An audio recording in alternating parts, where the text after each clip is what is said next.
Well, especially whenever it's just the two of you, and then you have someone in here being a parent to her when you're like, no, my parents come on. Mm-hmm. You know? Mm-hmm. Yeah. So tell us a little bit about, or let's switch gears and talk about breast cancer. You found it in yourself in your third marriage. So tell us a little bit about that. Well, it all kind of started when I started having these emotional roller coaster experiences. I was having mood swings that were more than normal for most women. You know, we always go through our monthly things. Right. This particular thing was just ridiculous. And I mean, I was erratic, and so I finally said, you know, I need to go to a doctor and talk to them about this, and maybe they can do something about it. Well, did your husband at the time realize that it was erratic, or did he just think that was normal? Because it was the first year of your marriage. I think he was beginning to question whether he made the right decision or not, because it was so awful.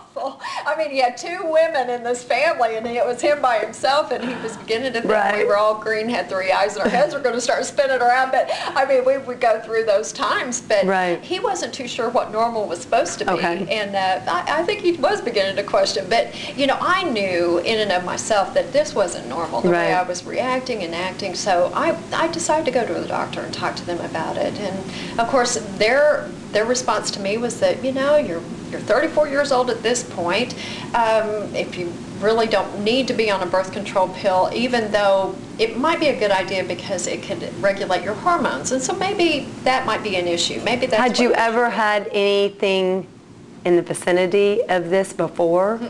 No, absolutely not. Now, did that kind of was that kind of a wake-up call to you, because you were 34, so that's old enough to know maybe this isn't right? Well, I think the mood swings were so crazy, and then I thought, well, maybe these pills will actually, you know, make it normal again, you know, at least within reason. And so nobody really knew that, you know, this perimenopause you hear about now, which, you know, had these erratic emotional mood swings, and you have the hot flashes, and you have all the menopausal symptoms, but you're still so young. None of that was even discovered yet or even identified yet, but that's what I was going through. And so give us an example of what that is, because erratic mood swings can mean different things to different people. Okay, well, we'll just put it really straight. You know, you're newly married, and 3 weeks out of the month you love him to pieces, and 1 week out of the month you just want to kill him in his sleep, and that's really not a good thing, you know? I mean, it's not a good way to start a marriage anyway, but I know after a few months that's how it kind of started, and I knew that those kind of feelings were just not right, and that's what provoked me, I think, to kind of spur me on to go to the doctor and talk to them about it seriously. And of course, after I got on the birth control pills, that's when I ended up finding the lump. And, you know, I found a lump that I wasn't sure what it was. I was fairly in tune with my body. And it was really small. It was pea size. Yes, it was pea size. And I went back to the doctor right away. I wasn't going to wait and see how it would develop. I was determined to find out what this issue was. And of course, you know, being the age that I was, I didn't have, you know, a history of smoking. You know, with me personally, I didn't have a history of cancer in my family. I was only 34 years old. So they didn't think to go any further. They thought, well, it's probably glandular and just a reaction to the birth control pills that you're on, because you haven't been on birth control forever, you know. So that might be the issue. Well, I waited another few weeks, and it kept growing, and it got to be quarter size after 2 months. And I had gone back twice since then, and finally they said, okay, we'll go ahead and schedule a mammogram, which they did. They found the mass, but they didn't identify it. They had no idea what it was. So a surgical biopsy was the next thing, to do a needle biopsy, then a surgical biopsy, in order to identify the problem and exactly what it was. So how were you feeling at this time? Them not really being sure what it is. It seemed to grow pretty quickly. What were you feeling? Well, I think because I was so naive about the issue, and no one in our family ever had breast cancer, I didn't know what I was dealing with. And I had another person that was a nurse that said, you know what, it's probably just a cyst, don't worry about it, it can be drained, it's not an issue. So I had kind of a false sense of security, thinking that it probably wasn't anything serious, and I just go through the motions and do what they said. And I think it was when I finally received the call back from the surgeon after they did the needle biopsy, and he said, it is malignant, it is a tumor, and you are going to have, you know, a mastectomy. And I think that's what got me to thinking. I remember going through that time period of my life where I was walking around in a mall not too long after that and scheduled for surgery, and I remember looking around going, I wonder if anybody can tell that I have cancer. Wow. You know, or I wonder how many people in this place have cancer too. But you know, it just goes to prove a couple things, that you have to listen to yourself. That when somebody tells you it's just a cyst, it's just you know, we don't know what it is. It'll go away. It'll decrease. Don't panic. You have to listen to yourself. Even if a doctor, someone that you trust, you respect, we as women tend to not want to necessarily create conflict. Okay, that's okay. Well, you know what? If you hadn't have been persistent and said, no, something's not right, this is not normal, and gone through, your life could be very different right now. Absolutely. I think it's very important to go ahead and push through.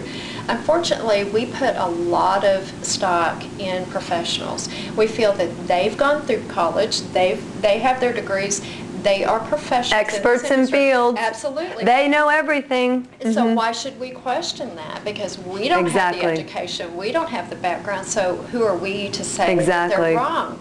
I think it's so important, especially when it deals with ourselves, our bodies, our finances, our future, our children, our marriages. I think we need to actually follow our instincts as well and pursue the answers. And if you don't know, ask questions. I'm huge at asking questions.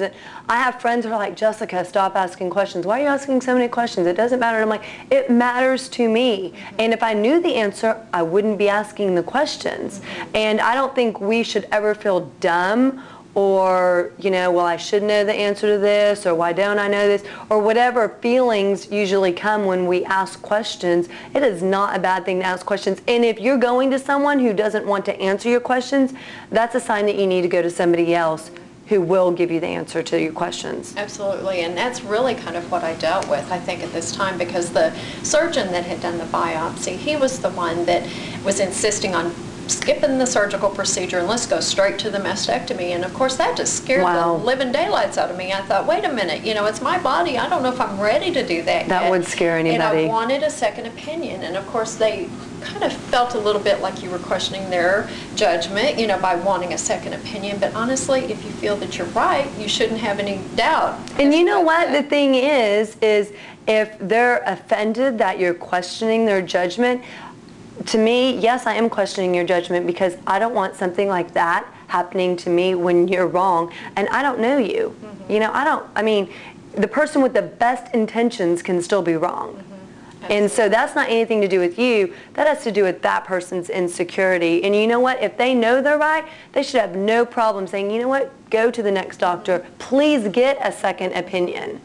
In order to make you feel comfortable about Exactly. I mean, and this is surgery. This isn't, okay, you know, my pinky hurts or something. I mean, this is a major thing that can't be undone once it's done. Absolutely. And I think that's what really had me, you know, kind of getting those little red flags again, is just kind of wondering, you know, why is he so upset about wanting to get a second opinion, which of course I went ahead and pursued, and I did. I had a surgeon that was a female surgeon this time that was highly recommended by a number of hospitals and associations, and right before I had the appointment with her, I found a second lump. And of course that was on the other side, which was pretty devastating. Because I'm thinking, wait a minute, this is just like the first one started. Really devastating, and, right. You know, so I kind of went through some emotional roller coaster experiences right then, just wondering what is going on with my body. But I knew that I was angry. I didn't want this thing to take me out, and I was determined I was going to beat it, and it just wasn't going to happen to me.